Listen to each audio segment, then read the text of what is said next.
I'm going to explain the sequencer along with the usage of the RPG sequence event manager. This is just a little interface that's just an in-between communication between the sequence and the main system.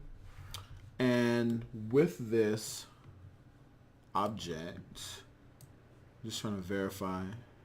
So this is a normal actor in general. This actor, if I can, let me get out the sequence.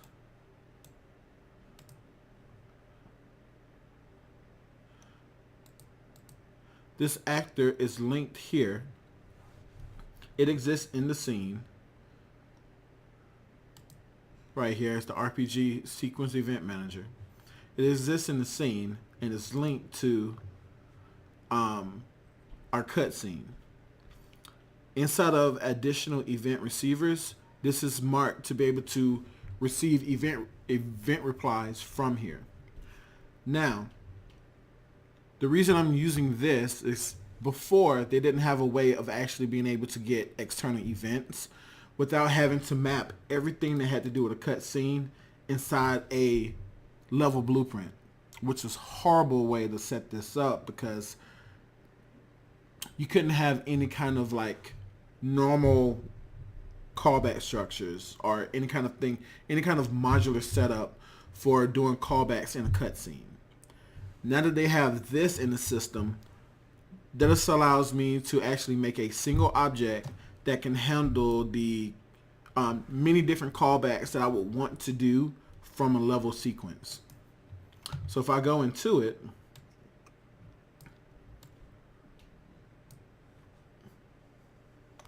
down here for events, I have event calls that are just pretty much a string flow, well, a string name that matches to the same name that's used inside of these dispatch eventures. I can't talk. These event dispatchers.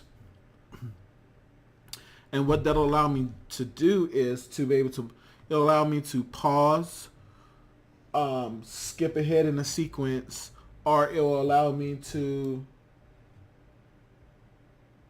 well, actually it'll allow me to pause, stop, and continue the flow of an event sequence. So if we look in here and we see this, each of these little points are places where I want to either continue the event flow of the state machine for an event sequence, or where I want the scene to pause and wait for the next continuance call for the sequence to execute. So if we look at the event setup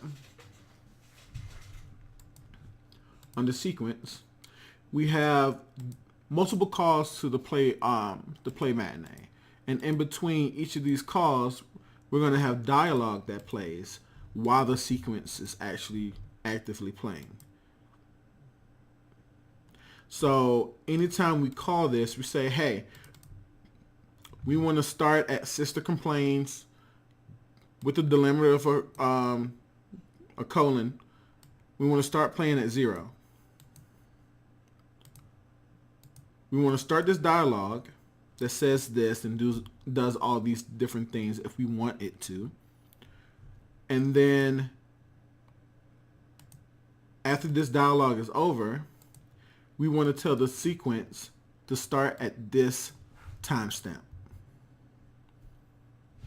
So pretty much that is what this is, back to back to back to back. This is a call of an initial start of the sequence to do our intro. Let me snap to the camera. We call to the initial sequence. We get here where it says continue flow, no pause.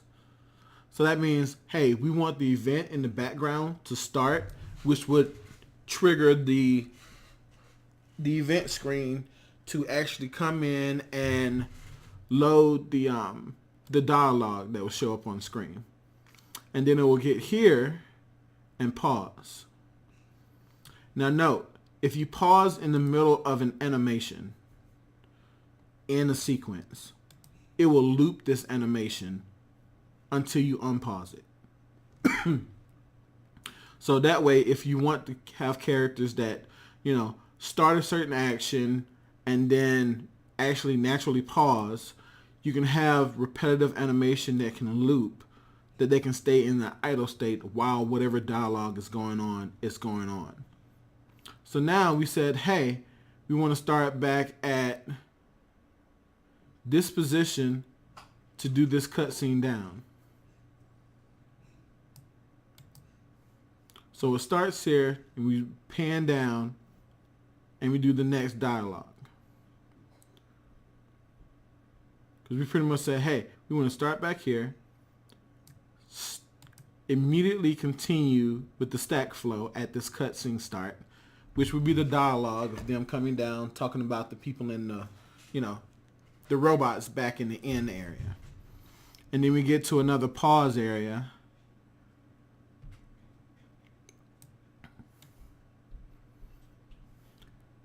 More dialogue is going on, all that good stuff. Now we keep pausing it, have a dialogue, pause, give another dialogue.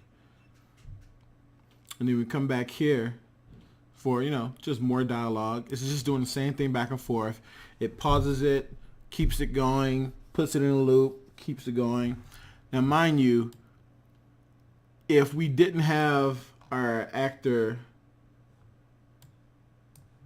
if we didn't have our camera set, what you would see here is actual dialogue going on during these sequences, that at one point I had dialogue going on, but it was just so boring to watch. I decided to start cutting to different areas of the map to try to make it look better. So I didn't remove that animation, I just changed the cut. And that animation is still going on while this dialogue is going on, but you just don't see it because I decided not to use it.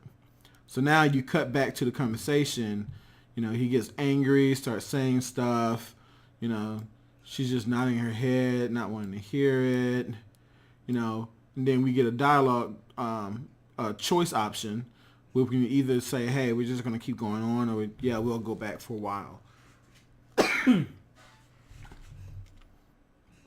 And depending on your choice, you'll either get this cutscene and you'll fade out, or you'll get this cutscene where he jumps off, she gets mad, and then you fade out.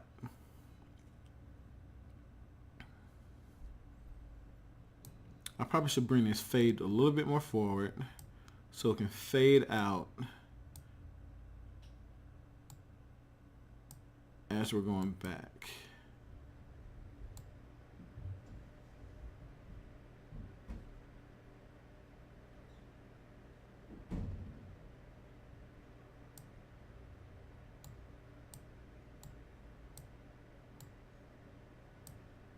Let's see.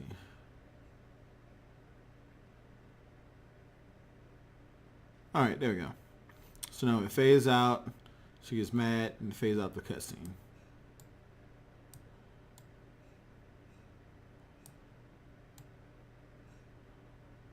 And that's pretty much all it is. It's just different